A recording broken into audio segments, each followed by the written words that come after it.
नमस्ते दोस्तों, आप सभी का स्वागत है महाभारत की एक और कथा में।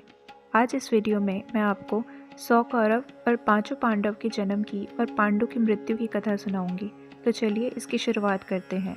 एक दिन वेद व्यास जो बहुत भूखे और थके हुए थे वो हस्तिनापुर पहुंचे।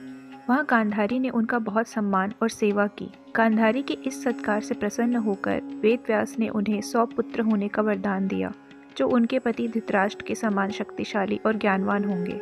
लेकिन इस वरदान के बाद भी गांधारी ये समझ नहीं पा रही थी कि ये कैसे संभव होगा। कुछ समय बाद गांधारी गर्भवती हुई, लेकिन ये गर्भ 1-2 महीने नहीं बल्कि पूरे 2 साल उनके पेट में रहा। इसी बीच एक और समाचार सुनने को मिला कि पांडु की पत्नी कुंती एक पुत्र को जन्म दे चुकी हैं। ये सुनकर गांधारी के मन में बहुत दुख हुआ। उन्होंने अपनी पेट की कठोरता को महसूस किया और अपना धैर्य खो दिया। अपने दुख और व्यथा के कारण गांधारी ने अपने पेट पर जोर से प्रहार किया। इसके कारण उनका गर्भ अपने आप गिर गया और एक लोहे की गेंद के समान एक कठोर मांस उनके शरीर से बाहर निकला। ये देखकर गांधारी बहुत घबरा गई और उसे फेंक देने का फैसला किया। जब वेद व्यास को इस बात की जानकारी मिली तो वो तुरंत हस्तिनापुर आए। उन्होंने गांधारी से पूछा, ये तुमने क्या किया पुत्री?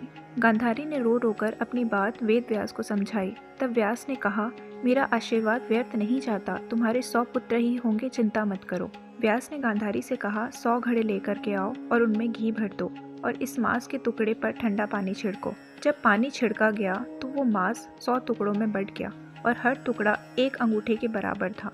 व्यास ने उन टुकड़ों को अलग अलग घड़े में रखने का आदेश दिया और उन्हें एक रहस्यमयी जगह पर रखा गया।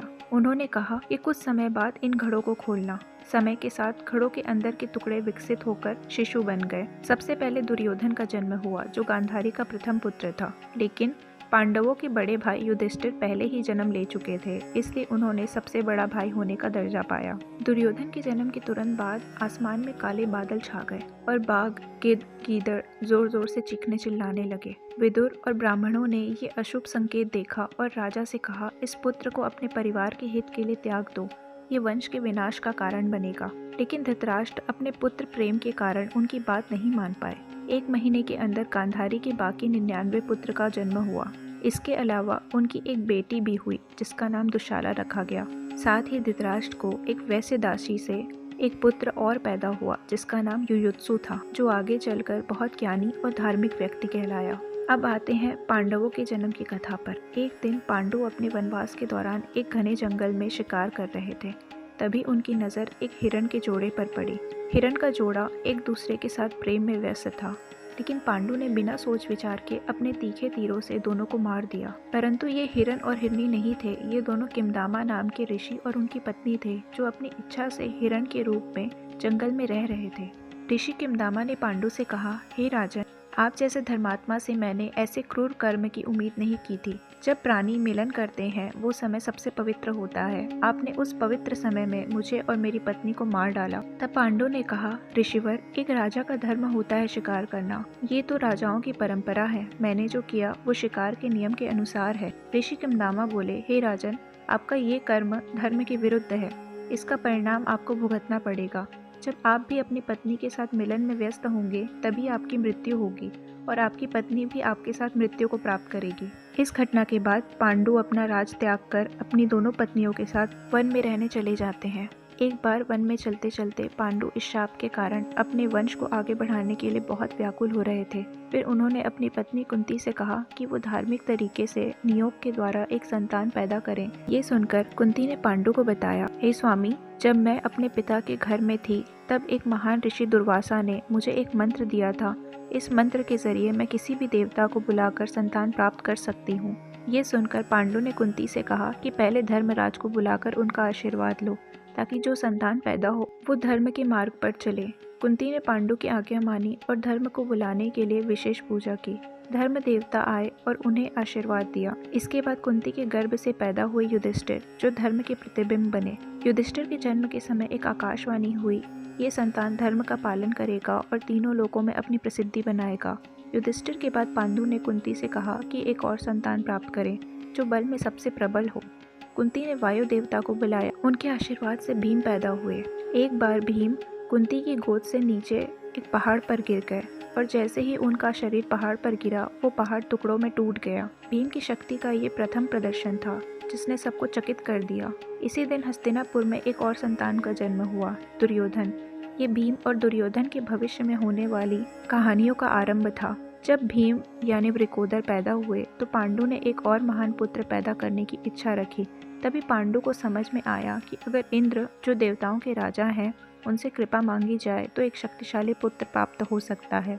इस इच्छा को पूरा करने के लिए पांडु ने 1 वर्ष तक कठोर तपस्या की, एक पैर पर खड़े होकर।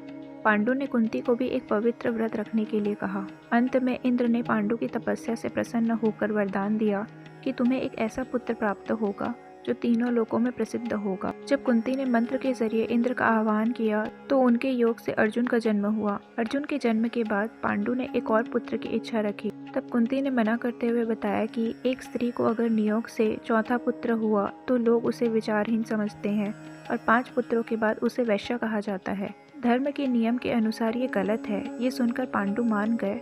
उसके बाद एक दिन माद्री ने अपने दिल की बात रखते हुए पांडु से कहा कि अगर आप कुंती से बात करें तो मुझे भी उस मंत्र के द्वारा पुत्र का सुख मिल सकता है। पांडु माद्री के दुख को समझते हुए कुंती के पास गए और बोला, देवी मैं आपसे विनती करता हूँ कि माद्री के लिए भी आप अपने मंत्र का प्रयोग करें ताकि उनके लिए भी संतान प्राप्ति संभव हो। पांडु की बात मानकर कुंती ने माद्री को मंत्र दे दिया। माद्री को अश्विनी कुमारों के द्वारा नकुल और सहदेव का जन्म हुआ। 5 पांडवों का नाम सत्यश्रृंगा पहाड़ में रहने वाले ब्राह्मणों ने रखा था। इसके बाद आते हैं पांडु के देह त्याग की कथा पर। एक बार की बात है, राजा पांडु जंगल में घूमते हुए वहां अपनी पत्नी माद्री को देखकर अपने ही भावनाओं के शिकार बन गए और वो भूल गए कि उनके ऊपर किमदामा ऋषि का श्राप था। ऋषि के श्राप के अनुसार राजा पांडु की तुरंत मृत्यु हो गई और माद्री ने विलाप करना शुरू किया। उनकी आवाज़ सुनकर कुंती और 5 पांडव वहां आ गए। पांडु की ऐसी अवस्था देखकर सब रोने लगे। फिर माद्री ने कुंती से अपने मन की बात कही और बोला कि पांडु की मृत्यु उनकी वजह से हुई है। वो भी अपने पति के साथ अग्नि में जलकर अपने प्राण त्यागेंगी। ये सुनकर कुंती ने बोला कि मैं पांडु की बड़ी पत्नी हूँ तो मैं जाऊंगी इनके साथ, तुम बच्चों का ध्यान रखना। फिर माद्री ने कुंती से कहा कि हो सकता है कि मैं आपके बच्चों का ख्याल अपने बच्चों की तरह ना रख पाऊँ, लेकिन आप मेरे बच्चों को अपना बनाकर पालेंगी। इसके अलावा मुझे कुछ नहीं सूझ रहा है, मुझे जाने दीजिए। ये बोलकर माद्री ने पांडु के साथ शरीर त्याग दिया। इसके बाद कुंती अपने 5 पांडवों को लेकर हस्तिनापुर चली गई। तो दोस्तों, आज की कथा यहीं समाप्त होती है। इस कथा का कौन सा हिस्सा आपको सबसे ज़्यादा पसंद आया हमें कमेंट सेक्शन में ज़रूर बताइए और साथ ही चैनल को सब्सक्राइब करें और अपने दोस्तों और फैमिली के साथ ज़रूर शेयर करें ताकि उनको भी हमारे धर्मशास्त्रों की जानकारी मिल सके। तो फिर मिलेंगे एक नया टॉपिक लेकर मानुषी के साथ। तब तक के लिए ध्यान और ज्ञान के साथ बने रहिए। आप सभी को जय श्री कृष्णा। हर हर महादेव।